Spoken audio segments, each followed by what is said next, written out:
Hello, everyone. In today's episode, we'll look at how one medical school is innovating through the use of large language models to improve their curriculum review process. Let's talk about holistic success.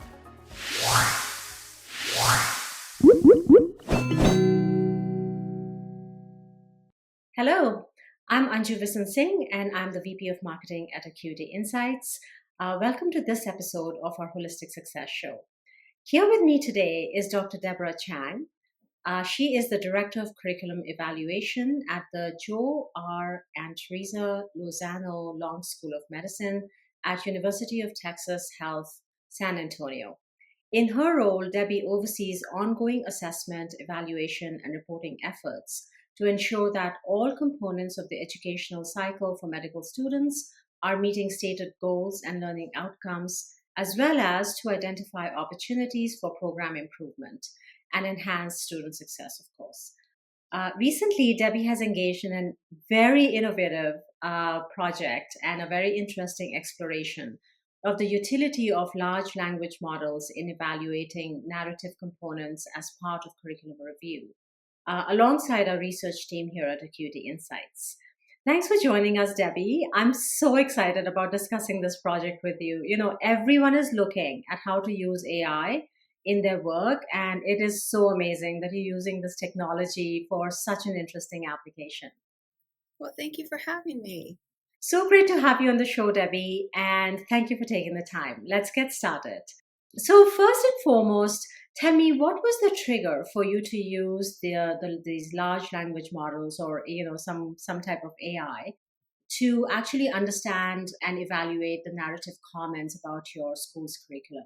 Of course. So, my team collects a lot of student feedback about our curriculum.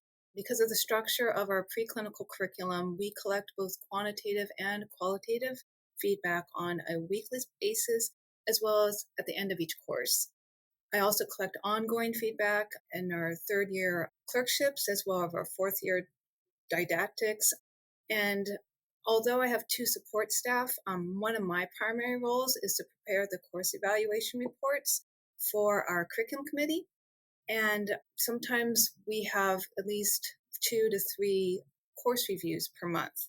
So that's a lot of reading, that's a lot of preparing on my side, as well as trying to give timely feedback on a weekly basis. So when I was approached by Acuity Insights about the idea of having large language models being able to assist me in that aspect of my job, I was very interested and very curious.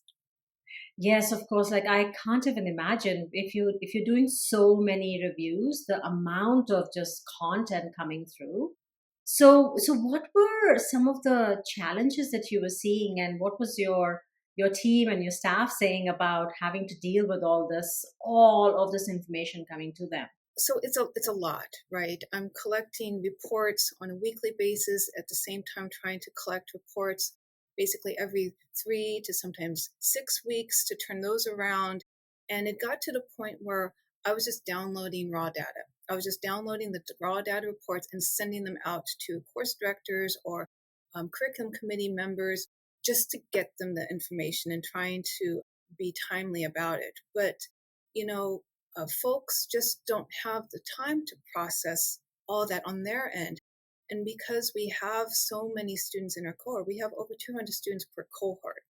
To look at that and just even process, I had requests from folks saying, "Can you just summarize this for me?" And I'm like, actually, no, I didn't say that, but I was like, no, I can't.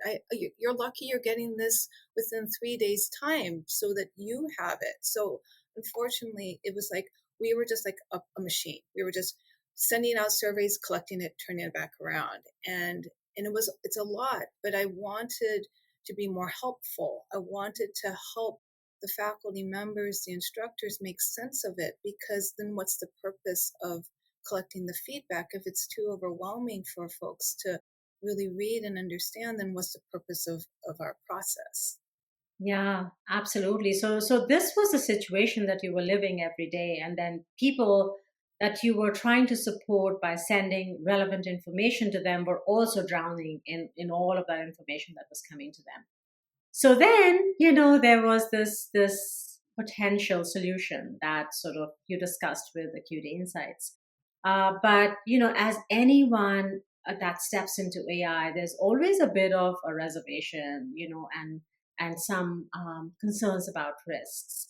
How did you feel about going down this path? Right. So yes, I did have reservations about it because I have had training. My background is in education. So I had both qualitative and quantitative training in how to collect and analyze qualitative data.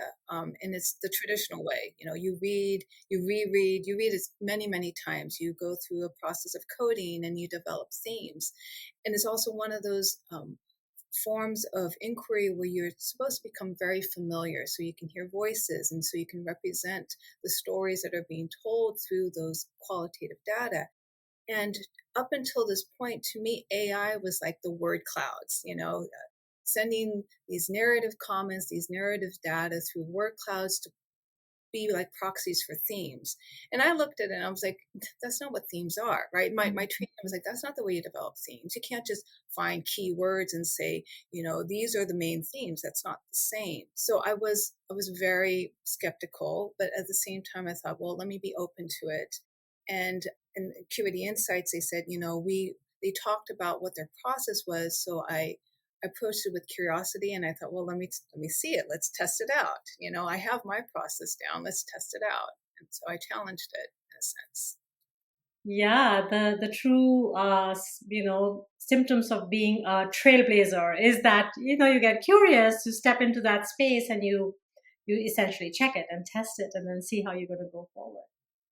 So that's great. And then, as you made the decision to explore this further, what methodology or processes did you use to determine whether this would actually be an effective use of large language models for curriculum evaluation? Right. So I decided I would try it out on like three levels, right? Each way that kind of was what my main tasks were, right? So to start off with is how could this possibly help with my curriculum review reports, right? I already have my system down. I had already completed a review of one of our courses. So I had already extracted the themes. I already had everything down. And so I gave the raw narrative data to Acuity Insights, my colleagues, to see what they would come up with. And the report that they produced for me showed not word for word, but basically the same themes that I came up with. And in fact, they came up with more details on it. They were able to show the counts from the comments that were assigned to those themes, as well as they were able to pick out examples of quotes, right?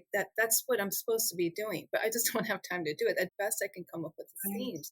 So they were able to provide accounts which our faculty love, and they were able to provide like specific examples of what those themes were representing, very much what I would want to do, but in a fraction of the time.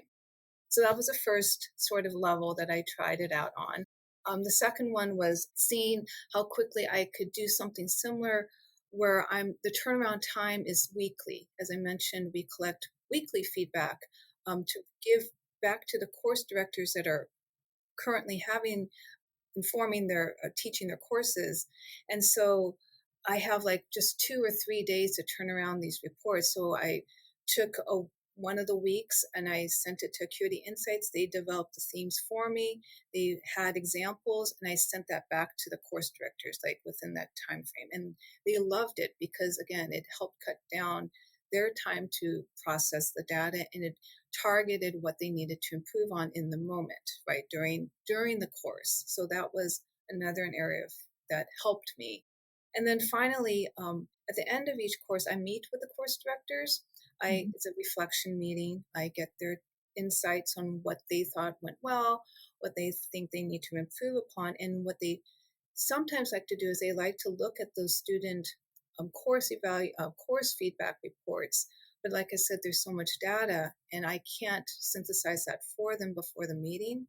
So again, Acuity Insights did that for me for one of the courses, and that's what they referred to. They referred to the report that Acuity Insights had created for me, rather than referring to the raw data. That is what I normally give them. So Mhm. um, It's helped with reflection, helping them become prepared for the reflection meeting so that they can develop on what they want to improve on for themselves. That was the third area. Yeah, so that is amazing. You're describing that, that efficiency that we're all looking for. We know we can do the work, but we know that there's a better way, there's a faster way to do this. And I think it's great that, you got also validation that the narrative summaries you were getting back from this particular methodology was very similar to the one that you would have created as a human, applying your judgment and everything else as well. So that's great. So tell us, what did you learn from this experience? Well, I mean, I learned that now AI, the use of large language models, really is nothing like what I thought. I've learned that they can really be helpful, enhance. They are extremely useful tools. It is not a substitute for me, so there's nothing for me to be afraid of, right? Because in the end, I'm still the one who decides what of those outcomes that are produced should be what needs to be focused. Because I still have to provide context. I still have to help translate that on some level to the faculty members and the committee members. So I'm still providing context, but man, it sure helps help with the timing. It helps with my workload. It's actually it makes me feel like I have time to breathe, and it actually helps me make time to process because before I think I just felt so confused because you're just reading so many things. To have the time to reflect upon the results makes me a better facilitator of conversations and a facilitator of the reports that I'm producing. Before we go to the benefits of that you found from this kind of an application, what I also wanted to see was, like, did it spur in you other areas that might benefit from this kind of very the good thing about this is that it's a use of AI in a space where there isn't a high risk, or the stakes aren't so high that a small thing here or there might cause a big issue. So are you seeing other areas where something like this can be incorporated as well? Well, so I'm hoping that, for example, I can do it even more real time. So, like during the meetings, we have the raw data available, and faculty members have asked, like, well, you've mentioned there's this theme. There's an aspect of my course that students just aren't getting, but did you get a sense what specifically, right? And I'm not prepared for that during the meeting because I don't know where their thinking is going to go. So to have this to in real time quickly request of the model to look for that, I think would Mhm. be very helpful because again it's intended to inform and help with the faculty members make better decisions on how to improve. So I'm hoping that that can be something where I can incorporate in the meetings, whether it's with one-on-one on faculty in the actual curriculum committee meetings themselves as they start just thinking what are areas for improvement. So, like I said, I'm hoping that it can be a place where in real time during the meetings, I can pull other raw data together that I haven't been able to explore before and provide some guidance in the meetings. That's what I would like to do. It makes me look a little smarter and even more prepared and be able to react to what it is or respond to the real time questions that are happening. So I think you have covered a number of the benefits that you've seen from using large language models in this kind of an application in the curriculum evaluation process. Are there any benefits that you'd like to touch upon that you haven't already cited before? So I think to have this sort of tool to help synthesize data, large amounts of data in a very quick amount of time, it's been super helpful because it's allowed me to turn around very detailed, more detailed results and summaries to the faculty members and our committee members, which is ultimately helping us enhance our continuous quality improvement processes. And I think that's what's key and why my role is here. It's to help continuously help others make sense of the feedback and to for curriculum improvement. As you reflect on all of this, what advice would you like to give to leaders in other medical schools or health sciences programs that might be considering using large language models to synthesize narrative comments to help with curriculum evaluation? Well, I think my first piece of advice would be to just give it a try and not be afraid, and to start small, low stakes, maybe start on something that might be like considered low hanging fruit, because that's honestly what I did. I already had my processes in place. And as I mentioned before, I wanted to test it out against my process, right? So I already had extracted my themes, which I was very comfortable with, that I was going to present to our curriculum committee. So to have LLMs see what it comes up with, and already know that, okay, it does align or it doesn't align, it's not going to affect what I'm currently doing. I just was looking to see how it enhance what I'm currently doing. So my advice would be to just give it a try, start with something small, and just build from that. See what successes you come from that, and where you can continue to apply it. That's what I did. This work that you've done and the experiences and your findings that you have, where can people find all of this stuff?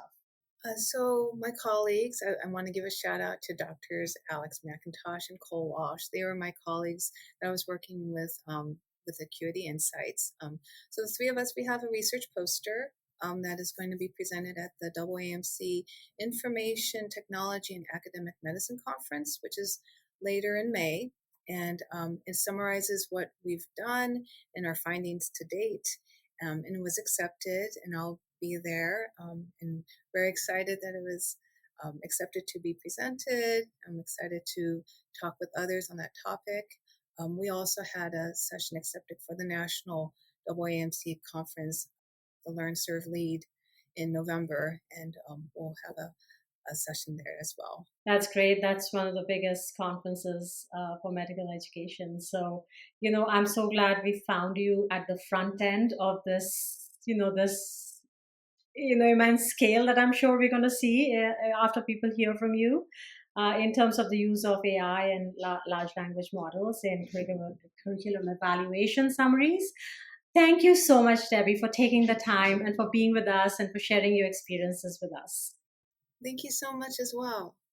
So, for all of you that are hearing and watching, thank you for your time in resuming this episode. Please feel free to subscribe or share this episode with anyone that you think might benefit from it. We do have our episodes coming out every week, so we would love to see you back here and catch you in the next episode.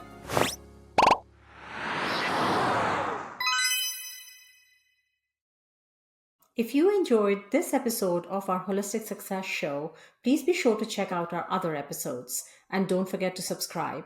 We have new episodes coming out every week, so hope to see you as a subscriber soon.